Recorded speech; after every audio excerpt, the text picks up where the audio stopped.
606 Aku butuh kamu mati.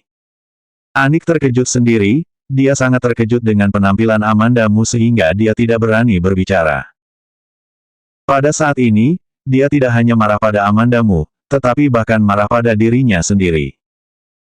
Nada suaranya bahkan lebih buruk. Amandamu, apa gunanya kamu menghancurkanku sekarang?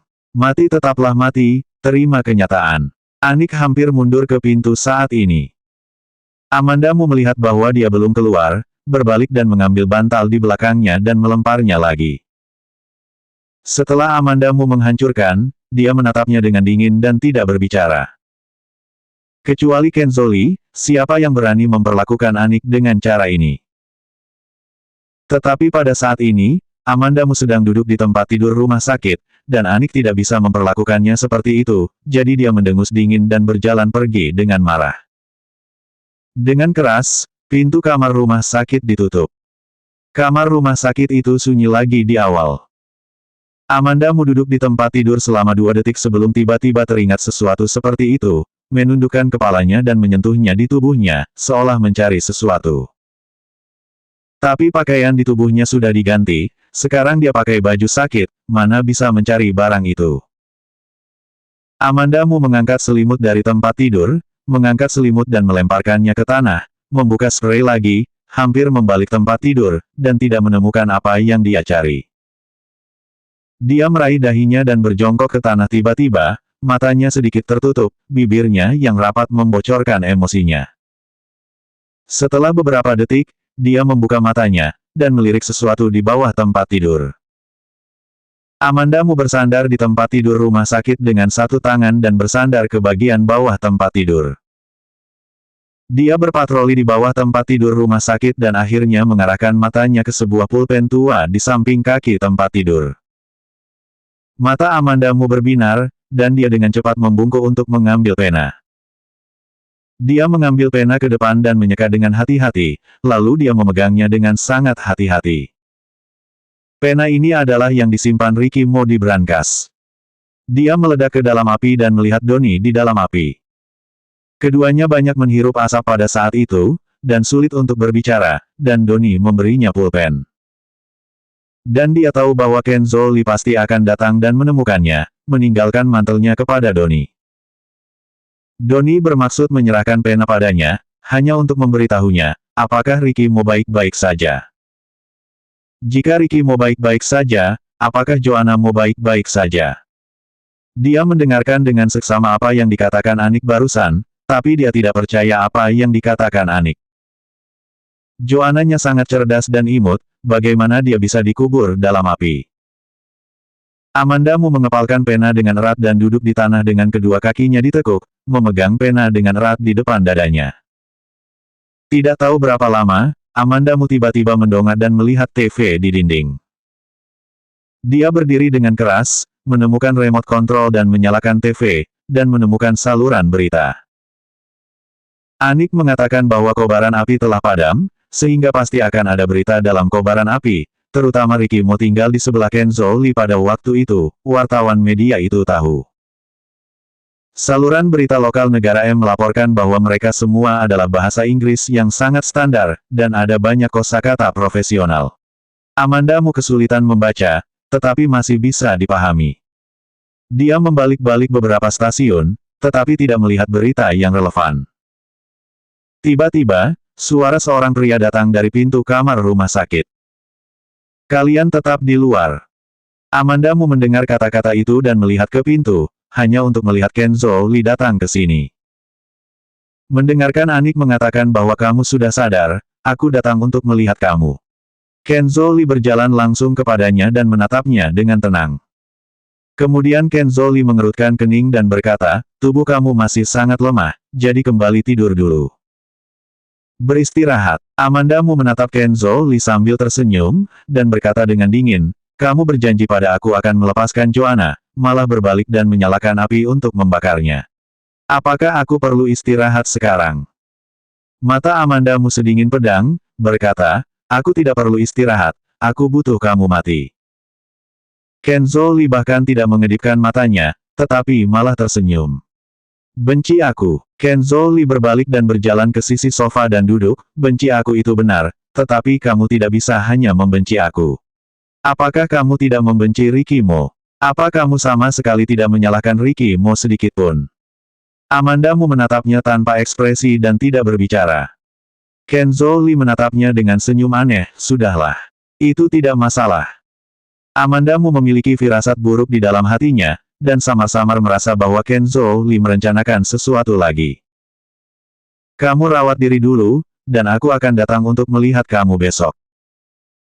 Kenzo Lee tidak memberi Amandamu kesempatan untuk menjelajahinya, dan dia bangkit dan pergi. Ketika pintu terbuka, Amandamu melihat pengawal menjaga pintu kamar rumah sakit. Bahkan jika Amandamu tidak percaya bahwa Joanna Mo sudah mati, Anik dan Kenzo Lee sangat yakin bahwa Joanna Mo mengalami kecelakaan, dan dia panik. Kenzo Lee, orang yang licik, jika itu bukan bukti konkret, bagaimana bisa mengakui bahwa Joanna Mo dimakamkan dalam api? Dia tidak berani membayangkan jika Joanna Mo benar-benar berada dalam api villa. Tidak, itu tidak mungkin. Selama Ricky Mo masih hidup, Joanna Mo pasti masih hidup. Mengandalkan kepercayaan ini, Amandamu tinggal di rumah sakit selama 3 hari. Selama 3 hari ini, Amandamu telah hidup seperti setahun. Lantai kamar rumah sakit sangat tinggi, dan ada pengawal di luar kamar rumah sakit. Amandamu tidak bisa melarikan diri, jadi dia hanya bisa sangat pasif di rumah sakit. 3 hari kemudian, Kenzo Lee membawa seseorang untuk menjemput Amandamu keluar dari rumah sakit. Amandamu mengikuti Kenzo Lee dengan ekspresi kosong, dan tidak peduli apa kata Kenzo Lee, dia tidak mengatakan apa-apa.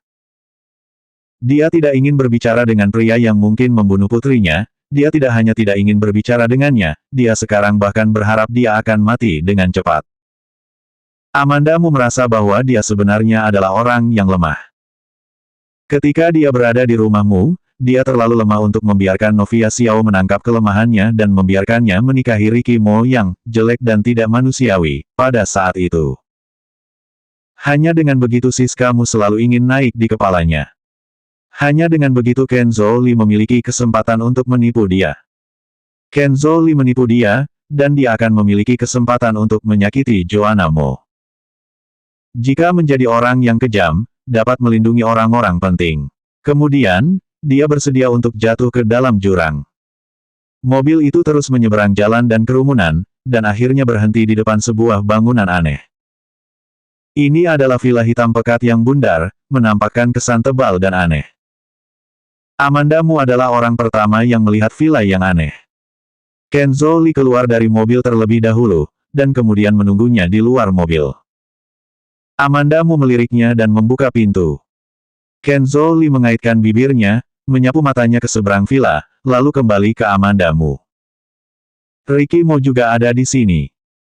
Amandamu terkejut, dan segera menjawab, kamu di sini, menghipnotis Ricky Mo. Ya, butuh banyak usaha aku pada waktu itu. Kenzo Lee menghela nafas, dan wajahnya yang kesal sepertinya hanya mengeluh tentang masalah pekerjaan dengan teman-temannya. 607 Apakah aku harapannya untuk hidup? Untuk pertama kalinya, Kenzo Lee berbicara sebenarnya tentang menghipnotis Ricky Mo. Sampai sekarang, Amandamu tidak tahu di mana Ricky Mo menyinggung Kenzo Lee, atau apa yang terjadi pada keduanya. Kenzo Lee diadopsi oleh seseorang sejak dia masih kecil dan tumbuh di luar negeri. Ricky Mo tumbuh di Cina sampai dia remaja. Masuk akal bahwa keduanya seharusnya tidak memiliki persimpangan sebelumnya. Mengapa kamu melakukan itu? Amandamu bertanya mengapa Kenzo Lee menghipnotis Ricky Mo. Jika Kenzo Lee dan Ricky Mo tidak tanpa keluhan, maka Kenzo Lee akan melakukannya, pasti ada alasannya. Tidak apa-apa untuk memberitahu kamu masalahnya sekarang. Mata Kenzo Lee memancarkan pandangan puas, Ricky Mo terlalu banyak mendapatkan yang bukan miliknya. Apa usahanya yang telah dia buat untuk mendapatkan kebahagiaan? Aku hanya ingin melihatnya susah payah untuk mendapat kebahagiaan. Tapi aku tidak menyangka kamu terluka sangat parah sehingga dia bangun setelah 3 tahun tidur. Setelah bangun, dia juga kehilangan ingatannya. Nada suara Kenzo Lee penuh penyesalan, dan Amandamu merasa bahwa dia tampak seperti kelainan otak yang tidak normal pada saat ini. Amandamu tidak menyangka ini menjadi alasan yang mendorong Kenzo Lee menghipnotis Ricky Mo. Kamu hanya ingin Ricky Mo melupakan aku. Terpisah dari aku. Kamu juga bisa menganggap seperti ini. Kenzo Lee tertawa, muram dan bangga. Kemudian, setelah aku memulihkan ingatannya, apakah kamu dengan sengaja mengembalikan aku ke Ricky Mo? Tentu saja, adegan yang paling ingin aku lihat adalah ketika Ricky Mo menggunakan kemampuannya sendiri untuk menyakiti orang yang paling dia cintai. Tentu saja, kamu akan kembali kepadanya, tapi... Kenzo Lee berhenti dan berkata, pentingnya kamu untuk Ricky Mo adalah di luar bayangan aku, kamu membiarkannya mulai memulihkan ingatannya dalam waktu yang begitu singkat, menembus dunia yang aku terhipnotis dan didirikan. Apakah kamu sakit? Amandamu mengajukan pertanyaan ini dengan sangat tulus. Dia benar-benar merasa Kenzo Lee sakit. Masih penyakit mental yang sangat serius. Dia tidak bisa melihat bagaimana Ricky Mo bersenang-senang, jadi dia dengan sengaja menghipnotis Ricky Mo, membiarkan Ricky Mo benar-benar melupakan Amandamu, memecah dua orang yang saling mencintai, untuk memuaskan pikiran yang berputar di hatinya. Biarkan Ricky Mo melupakan Amandamu, yang bahkan lebih memalukan daripada menusuk Ricky Mo secara langsung. Kenzo Lee selalu bertindak dalam benaknya. Cedera fisik selalu bisa sembuh. Tetapi jika hati seseorang mati, tidak ada perbedaan antara hidup dan mati. Ini adalah hal yang mengerikan tentang Kenzo Lee. Amandamu hanya merasa sedikit kedinginan. Dia dengan wajahnya tegang menatap Kenzo Lee dengan kaku. Kenzo Lee tiba-tiba mengulurkan tangan dan menepuk pundaknya, apakah kamu tidak ingin tahu seperti apa dalamnya? Masuk dan lihatlah. Setelah melakukan begitu banyak hal, Kenzo Lee masih bisa berbicara dengan Amandamu dengan cara yang suka bergosip seperti orang lain. Amandamu terpental menjauh dari Kenzo Lee seolah-olah ingin menghindari wabah. Wajah Kenzo Lee tiba-tiba tidak senang. Dia mendengus dingin dan berbalik. Amandamu dikawal oleh Kenzo Lee dan berjalan masuk. Sistem pengenalan iris digunakan di villa, yang juga menunjukkan bahwa faktor keamanan rumah ini sangat tinggi. Orang-orang di luar tidak bisa masuk dengan mudah, orang di dalam juga tidak bisa keluar dengan mudah. Ketika dia melangkah lebih jauh, Amandamu menyadari bahwa ada beberapa konfigurasi teknologi tinggi di dalamnya. Identitas Kenzo Lee menjadi semakin membingungkan. Dia juga semakin yakin bahwa Kenzo Lee dan Ricky Mo seharusnya memiliki dendam yang tidak diketahui orang lain. Dan keluhan ini, bahkan Ricky Mo tidak tahu. Amandamu ditekan dan berjalan masuk, tetapi setelah masuk, pasukan Kenzo Lee membebaskannya. Amandamu tidak ingat berapa banyak pintu yang dia lewati. Akhirnya, dia dibawa ke kamar yang penuh dengan berbagai suara instrumen. Di wajah adalah bau air desinfektan, sangat menyengat. Pada saat ini Amandamu tunduk pada Kenzo Lee dan hanya bisa mengikutinya ke dalam. Pada saat ini, seorang pria berpakaian seperti dokter dengan jas putih datang. Dokter membungkuk hormat kepada Kenzo Lee dan berteriak, "Bos." Ekspresi Kenzo Lee telah berubah sejak dia memasuki ruangan ini. Dia memandang dokter dan bertanya, "Bagaimana kabarnya?" Dokter mendorong kacamatanya dan berkata dengan wajah kusam, sama seperti sebelumnya. Kemudian, ruangan itu sunyi dan suara instrumen itu muncul dengan sangat tiba-tiba. Amandamu melihat ke belakang dokter dan samar-samar melihat tempat tidur rumah sakit. Ada sedikit tonjolan di tempat tidur, dan ada orang yang berbaring di sana. Dia tiba-tiba ingat bahwa mendengar percakapan antara Kenzo Lee dan Anik. Apakah gadis bernama Bianwan, yang hidup oleh ventilator berbaring di tempat tidur? Amandamu tidak menyangka bahwa Kenzo Lee akan membawanya langsung ke Venia. Keluar, suara Kenzo Lee jelas depresi. Dia memanggil dokter keluar. Setelah mendengarkan kata-katanya, dokter tidak berani mengatakan apapun, dan membungkuk beberapa langkah sebelum berbalik dan berjalan pergi. Dokter mengatakan dia menghormati Kenzo Lee, bukan kagum. Kenzo Lee berjalan lurus menuju tempat tidur rumah sakit. Amandamu jatuh selangkah di belakangnya dan berjalan. Memang ada seorang gadis berbaring di tempat tidur, dengan kulit pucat dan transparan, ventilator, dan berbagai alat medis yang terhubung ke tubuhnya, dan nafasnya lemah seolah-olah masih hidup. Itu terlihat sangat muda, terlihat cantik, dan memiliki bulu mata yang panjang. Jika membuka mata, itu pasti gadis yang sangat cerdas. Meskipun Amandamu membenci Kenzo Lee, belas kasihan di tulangnya masih ada. Siapapun yang melihat seorang gadis muda berbaring di tempat tidur dengan cara mati seperti itu akan memiliki sedikit berkabung. Hal yang sama berlaku untuk Amandamu. Kenzo Lee sedikit mencondongkan tubuh dan mengulurkan tangan untuk menyentuh kepala gadis itu. Ini gerakan yang sangat biasa, tetapi tampaknya sangat lembut. Ketika dia berbicara, dia bertanya kepada Amandamu, kamu tebak sudah berapa tahun dia telah terbaring? Amandamu mana tahu sudah berapa tahun dia terbaring. Kenzo Lee tidak bermaksud memintanya untuk menjawab, dan Amandamu diam. Setelah beberapa detik, Kenzo Lee perlahan berkata, sudah lebih dari 10 tahun, dan aku tidak bisa mengingatnya selama lebih dari 10 tahun. Nada suaranya terdengar sedikit menghela nafas. Dia menarik tangannya dan berdiri tegak, matanya menatap Amandamu, setiap tahun, tanda-tanda vitalnya akan lebih lemah, tetapi 3 tahun yang lalu, dia memiliki sinar vitalitas. 3 tahun yang lalu. Itu 3 tahun lalu. Pikiran Amandamu berlari kencang. 3 tahun lalu, Kenzo Lee muncul di depannya. 3 tahun lalu, Kenzo Lee menyelamatkan penyakitnya.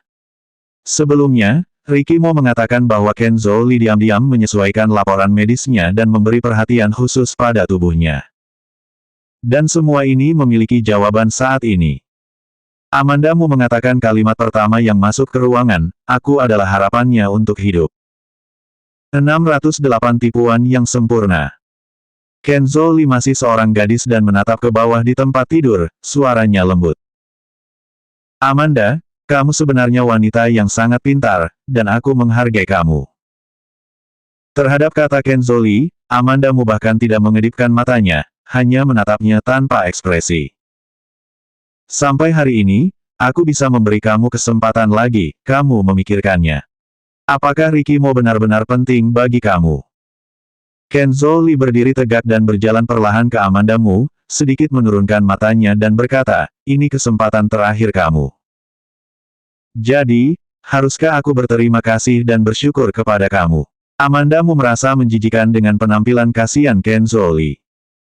Kenzo Lee terkekeh dan berkata dengan tidak jelas, kamu sangat pintar, aku percaya kamu bisa menimbang pro dan kontra sendiri, dan akhirnya membuat keputusan yang paling bermanfaat bagi kamu. Tidak perlu dipikirkan lagi, kecuali kamu akan mati. Di paruh kedua kalimat itu, Amandamu agak keras. Kemarahan dan kebencian bercampur aduk di dalamnya.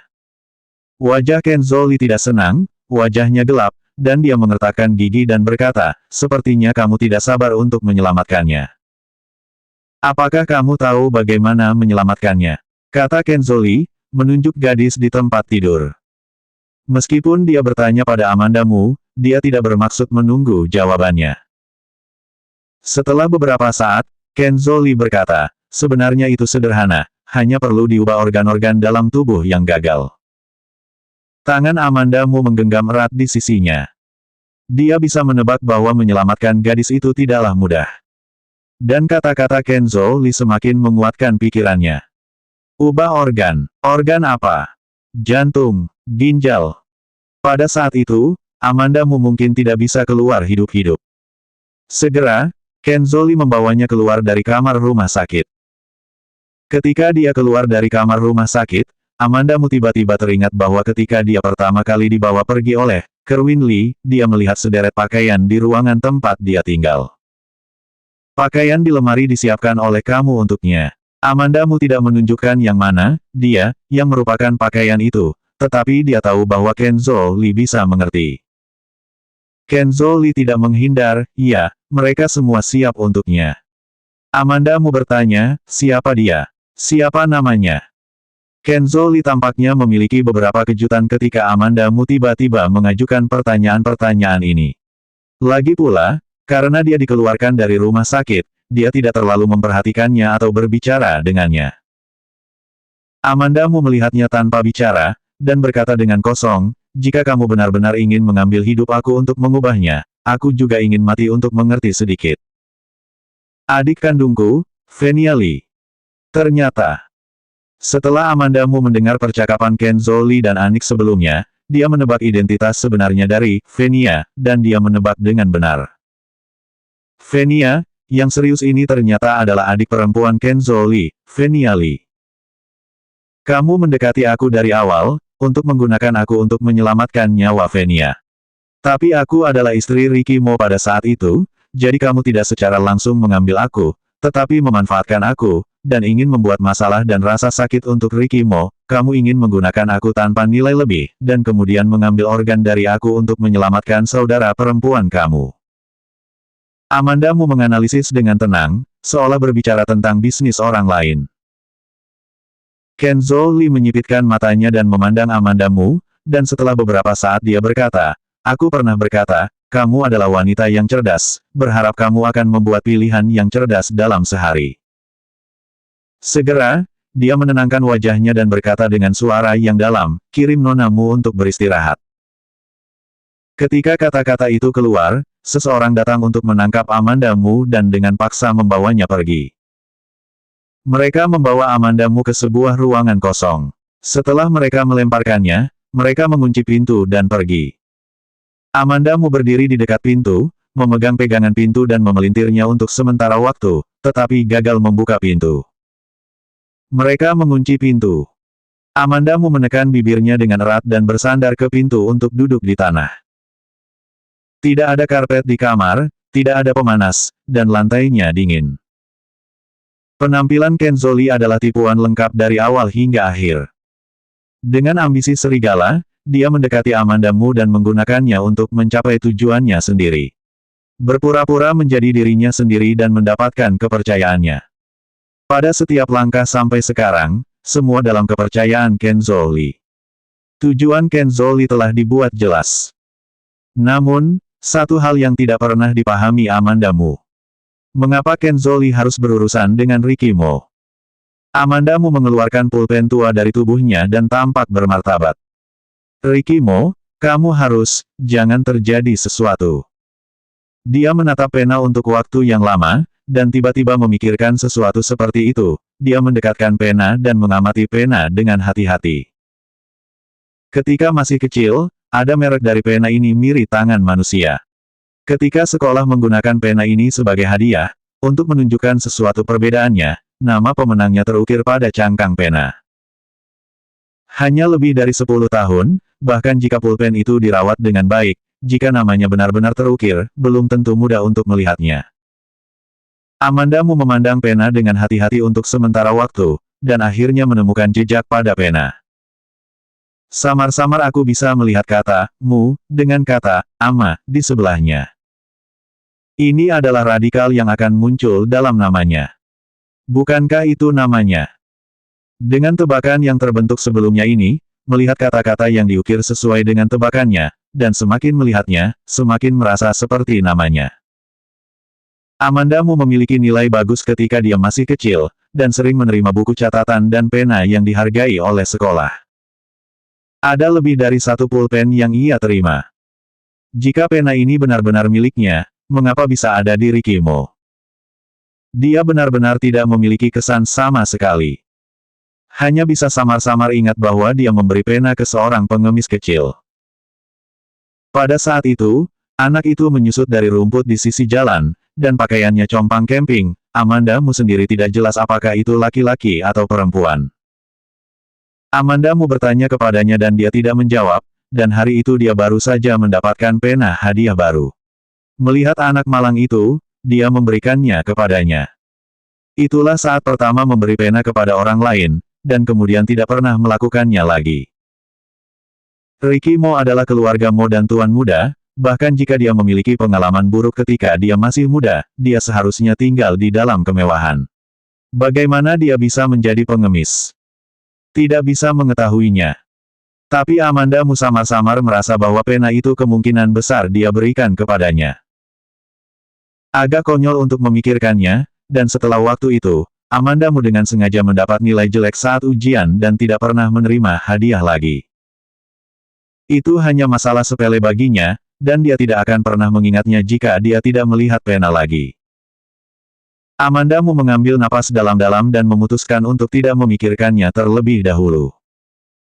Dia menghibur dirinya, bangkit dari tanah, dan melihat ke kamar. 609 memiliki kebencian yang mendalam. Pada hari berikutnya, Amandamu tidak pernah melihat Kenzo Lee lagi. Kecuali seseorang yang mengantar makanan ke Amandamu setiap hari, dia tetap berada di kamar sepanjang waktu. Sehari kemudian, Amandamu bertemu Kenzo Lee lagi.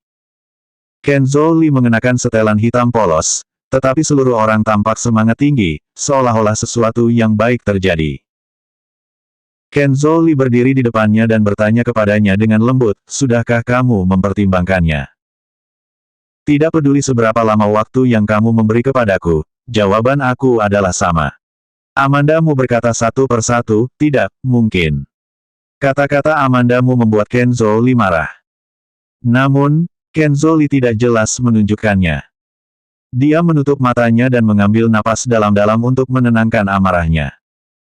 Ketika dia membuka matanya lagi, raut wajahnya menjadi percaya diri dan bertekad lagi. "Kamu pikir, apakah kamu berguna dalam melakukan pemberontakan yang tidak perlu ini?"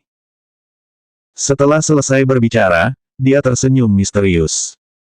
"Amanda, kamu lupa bagaimana Ricky mau melupakan kamu." Senyum di wajah Kenzo Lee menjadi dingin dan suram. Wajah Amandamu berubah tiba-tiba, dan dia melangkah mundur beberapa langkah. "Kenzo Lee, kamu jangan sembarangan." Setelah dihipnotis oleh Kenzo Lee, orang yang teguh seperti Ricky Mo, bisa tidak mengingat hal-hal itu selama 3 tahun. Jika bukan Ricky Mo dan Amandamu bersatu kembali, mungkin dia belum ingat Amandamu. Lupa adalah hal yang mengerikan. Memori adalah hal yang sangat penting bagi seseorang. Namun, ini adalah situs Kenzo Lee, dan Amandamu tidak dapat melarikan diri dari langit, tidak mungkin untuk melarikan diri dari telapak tangan Kenzo Lee. Kenzo Lee menatap matanya, seolah melihat mangsa yang pasti akan mendapatkannya. Amandamu berbalik untuk berlari, tetapi ditangkap oleh pasukan Kenzo Lee sekaligus. "Ini karena kamu yang memaksaku, Amanda." Suara Kenzo Lee lembut dan dia berjalan perlahan ke arahnya. Rumah sakit. Donnie memasuki kamar rumah sakit dari luar dengan dingin. Dia mendorong pintu, dan pengawal itu keluar begitu saja, tampak tergesa-gesa. Donnie mengerutkan kening dan bertanya, "Apa yang terjadi?" Pengawal itu memiliki wajah yang sulit, tetapi dia masih mengatakan yang sebenarnya, "Asisten Donnie. Tuan muda hilang. Menyuruh kalian melihat dia dengan baik." Donnie menunjuk mereka dan berkata dengan marah, "Ketika aku menemukan Tuan muda, kembali nanti akan membereskan kalian." Donnie keluar dari rumah sakit dan pergi ke Ricky Mo. Kota ini sangat besar, siapa yang tahu kemana Ricky Mo akan pergi. Donnie memikirkannya dan mengira Ricky Mo mungkin pergi ke Villa Kenzo Lee. Jadi Donnie pergi ke Villa Kenzo Lee. Villa Kenzo Lee hampir terbakar di api itu. Setelah api padam, hanya reruntuhan yang tersisa. Donnie keluar dari mobil, jatuh kembali ke pintu, dan berlari ke reruntuhan di sana. "Tuan muda," Donnie memanggil Ricky Mo sambil berlari. Namun, dia tidak mendapat respons dari Ricky Mo. Donnie membuat beberapa putaran di sini dan tidak menemukan Ricky Mo. Apakah dia salah? Tuan muda sama sekali tidak datang ke sini. Pada saat ini, dia secara tidak sengaja mengangkat matanya, dan mendapati ada sesuatu seperti pintu masuk yang tidak jauh dari sana. Donnie berjalan dan menemukan pintu masuk ke ruang bawah tanah. Pintu masuk ini biasanya disembunyikan, tetapi jelas bahwa seseorang telah ada di sini dan menghapus benda-benda tersembunyi di pintu masuk, sehingga pintu masuk ini muncul. Donnie turun dari pintu masuk, memasuki ruang bawah tanah, dan melihat Ricky Mo. Ricky Mo terbakar dalam api sebelumnya, dan Donnie mengirimnya ke rumah sakit. Baru setelah operasi, dan dia perlu dirawat di rumah sakit selama beberapa hari lagi, pada akhirnya dia datang ke sini. Ricky Mo tidak tahu di mana menemukan jas itu. Mantel hitam itu tampak lebih serius dan misterius. "Tuan muda." Donnie lega melihat Ricky Mo. Dia memanggil Ricky Mo dan berjalan menuju Ricky Mo. Ricky Mo berdiri di depan sofa, dan matanya terpaku erat di sofa dan dia tidak tahu apa yang dia lihat. Tuan muda, jika kamu ingin datang ke sini, juga harus memberitahu aku. Kamu masih perlu memulihkan diri. Sekarang datang ke sini sendirian, betapa khawatir aku. Tidak tahu apakah Ricky Mo mendengar apa yang dia katakan, lagi pula Ricky Mo tidak memilikinya. Donnie mengambil setengah langkah ke depan, agak ingin tahu tentang apa yang dilihat Ricky Mo. Pada saat ini, Ricky Mo membungkuk dan mengulurkan dua jari untuk mengambil rambut dari sofa. Rambutnya hitam, tipis dan panjang, sekilas adalah rambut wanita itu. Donnie menatap rambut itu selama beberapa detik, lalu ingat dengan hati-hati, rambut di bawahan perempuan Kenzo Lee tidak terlalu panjang.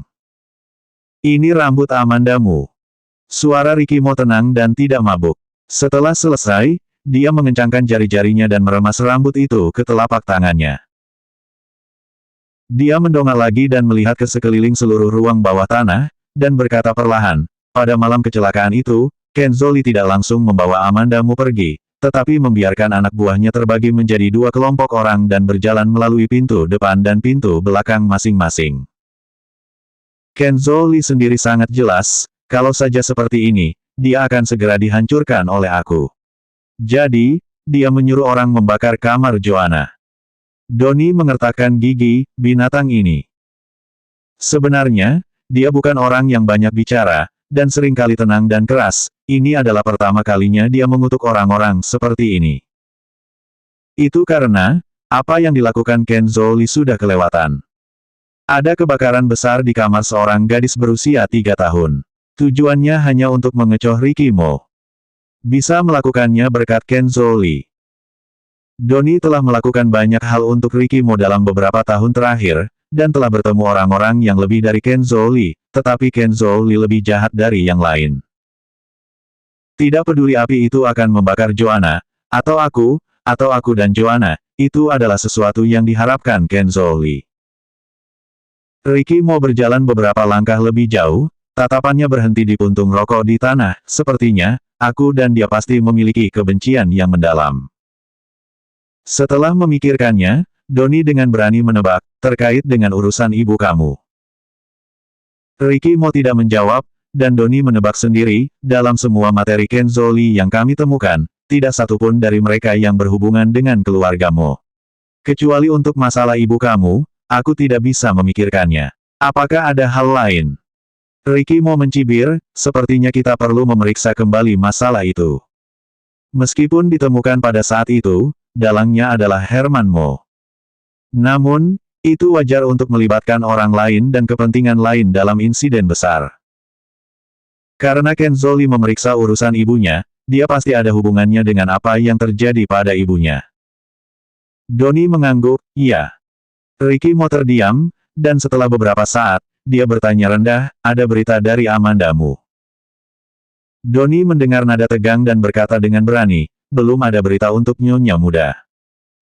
610 diundang Kenzo Lee. Ruang bawah tanah begitu sunyi sehingga tidak ada jejak angin. Untuk waktu yang lama, Ricky Mo tidak menanggapi. Menurut pengetahuan Donnie sebelumnya tentang Ricky Mo, saat ini, Ricky Mo seharusnya marah, atau harus berkata apa. Tetapi aneh bahwa Ricky Mo belum berbicara. Setelah diam lama, ketika Donnie berpikir bahwa Ricky Mo belum mendengarnya, Ricky Mo berkata pelan, aku akan selalu menemukannya. Suara itu sangat lembut, seakan berbisik kepada seseorang. Tapi ruang bawah tanah terlalu sepi, jadi bisa mendengar Ricky Mo dengan sangat jelas. Setelah itu, Donnie dan Ricky Mo memandang ke ruang bawah tanah lagi, bertanya-tanya apakah mereka bisa menemukan petunjuk. Setelah melihat-lihat, tidak ada yang istimewa di ruang bawah tanah kecuali untuk beberapa kebutuhan sehari-hari dan penimbunan makanan. Donnie sedikit marah, ada banyak tempat untuk bersembunyi. Kenzo Lee terlalu licik, tahu bahwa ia harus memeriksa detailnya dengan cermat. Emosi Ricky Mo biasanya tidak baik, tetapi pada saat ini, Donnie tidak bisa tidak ingin marah, tetapi Ricky Mo berkata dengan tenang, ayo pergi. Tuan muda, Donnie memanggilnya dengan heran. Ricky Mo berbalik dan berkata dengan dingin, tidak pergi, apakah kamu tidak ingin menghabiskan musim dingin di sini? Doni dengan cepat mengikuti. Saat keluar, Doni mau tak mau memperhatikan Ricky Mo sepanjang waktu. Dia merasa tuan muda tampak berbeda. Bagaimana emosinya tiba-tiba membaik. Keduanya masuk ke mobil, dan Ricky Mo duduk di belakang, matanya masih jatuh ke reruntuhan api hanya menyisakan beberapa dinding. Mobil terus melaju sampai Ricky Mo tidak melihat puing-puing villa sebelum berbalik dan berbicara. Kenzo Lee melakukan semua ini sudah direncanakan sebelumnya, termasuk menghipnotisku tahun itu, atau kemudian menipu Amanda Mu, untuk menarik kami ke negara M, semua dalam rencananya, mungkin. Ricky Mo mengatakan ini dan berhenti tiba-tiba. Doni menatapnya dari kaca spion tanpa alasan, dan melihat ejekan haus darah di wajah Ricky Mo, mungkin dia merencanakan lebih awal dan banyak dari apa yang kita bayangkan. Doni tidak bisa menahan diri untuk tidak menggigil, lalu berkata, karena Kenzo Lee tidak dapat menghilangkan luka tembak yang kamu alami di masa lalu, dapatkah ini menjelaskan bahwa dia telah merencanakan sejak saat itu? Ricky Mo merenung sejenak dan berkata, lebih awal dari itu. Tahun itu, ketika Ricky Mo mencurigai Herman Mo, dia dikejar di luar dan ditembak. Itu adalah luka tembak, yang membuatnya lebih yakin bahwa urusan ibunya memang terkait dengan Herman Mo. Dia selalu berpikir bahwa luka tembak itu disebabkan oleh Herman Mo. Mengenai urusan ibunya, Herman Mo memang tidak terpisahkan. Namun, setelah dia memperlakukan Herman Mo, dia menemukan bahwa orang yang melukainya dengan pistol bukanlah Herman Mo. Kemudian, ketika melihat Kenzo Lee, dia terpesona dengan asal-usulnya, dan dia secara bertahap menunjukkan keanehan. Ricky Mo tidak menghubungkannya dengan insiden luka tembaknya. Dengan cara ini, satu langkah membuat kesalahan, sehingga setiap langkah semakin buruk. Hingga hari ini, Ricky Mo telah lama memahami tujuan Kenzo Lee. Kenzo Lee mendatanginya. Apakah itu Joanna Mo atau Amanda Mu, itu hanyalah alat yang digunakan oleh Kenzo Lee. Tujuan utama Kenzo Lee adalah dia. Karena Kenzo Lee harus bermain seperti ini, dia harus menemaninya sampai akhir. Kalau begitu Nyonya Muda, Doni masih khawatir tentang Amanda Mu. Berbicara tentang Amanda Mu, napas di tubuh Ricky Mo menjadi dingin, dan seluruh tubuhnya memancarkan tekanan udara selama satu generasi. Dia mengertakkan gigi dan berkata, Amanda Mu memiliki manfaat untuknya. Sebelum tujuannya tercapai, Amanda Mu tidak akan dalam bahaya. Doni mendengar kata-kata itu dan memikirkannya di kepalanya. Dia pikir Ricky Mo masuk akal. Namun, Ricky Mo menganggap Amanda Mu begitu serius, tetapi sekarang dia harus melihat Amanda Mu digunakan oleh Kenzo Lee. Itu pasti tidak nyaman. Doni menghela nafas sedikit, tidak tahu harus berkata apa. Setelah beberapa hari, orang terkaya negara M merilis berita untuk mengadakan makan malam ulang tahun. Sebelum berita itu dirilis, daftar undangan mulai bocor. Tak terhitung orang yang ingin menghadiri jamuan makan malam masyarakat yang begitu tinggi. Dalam daftar draft, para selebriti dari semua lapisan masyarakat, serta orang-orang kaya dari berbagai negara diundang. Ricky Mo menerima surat undangan pertama. Meskipun dia memberikan perusahaan Mo kepada Amanda Mu, masalah ini belum dipublikasikan. Bahkan jika itu dipublikasikan, dengan pengaruh Ricky Mo, menerima surat undangan tidak cukup. Dia menerima undangan di kaki depannya, dan Doni buru-buru kembali dari luar. Doni tampak berwibawa dan mengikuti Ricky Mo, berbisik, Tuan Muda, menurut sumber yang dapat dipercaya, Kenzo Lee juga diundang ke sana. Kenzo Lee sangat berwibawa dalam psikologi negara M. Pria terkaya ini menyukai keaktifan dan bakat. Setiap kali jamuan makan diadakan, sangat ingin mengundang orang-orang terkenal di seluruh dunia. Katakanlah ini pesta ulang tahun, lebih tepatnya, tetapi juga pertemuan pertukaran skala besar. Banyak orang yang mau berpartisipasi. Ricky Mo menerima surat undangan dan tidak bermaksud untuk berpartisipasi. Namun, berita yang dibawa oleh Doni, tidak diragukan lagi itu sangat mengagetkan. Apakah pesannya dikonfirmasi? Ricky Mo tidak ingin mendengar, menurut informasi yang dapat dipercaya. Dia ingin mendengar jawaban yang pasti. Doni tampak kusam sejenak, lalu terdiam. Tiba-tiba, telepon Doni berdering. Dia melirik Ricky Mo, dan ketika dia melihat Ricky Mo tanpa ekspresi, dia mengeluarkan ponselnya dan menjawab telepon. Menutup telepon, wajah Doni sedikit lebih bertekad. Tuan muda, berita sudah dikonfirmasi. Jari-jari Ricky Mo yang meremas undangan itu diperketat, dan undangan cangkang berlapis emas itu diamankan olehnya. Setelah itu, jari-jarinya yang ketat dilepaskan lagi, suaranya yang dalam dengan napas dingin, bersiaplah, pergi ke makan malam ulang tahun. Iya. Sehari sebelum makan malam, James Gu tiba-tiba datang ke negara M. Dia juga datang dengan Robert Fu dan Lucy Sen. Lucy Sen baru-baru ini sangat sibuk dan tidak tahu banyak tentang situasi Amanda Mu.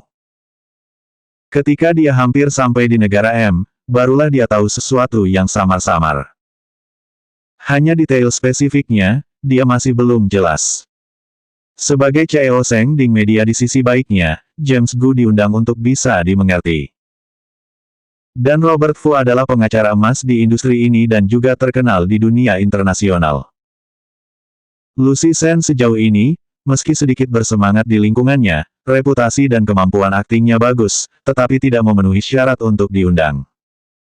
Dia datang dengan James Gu.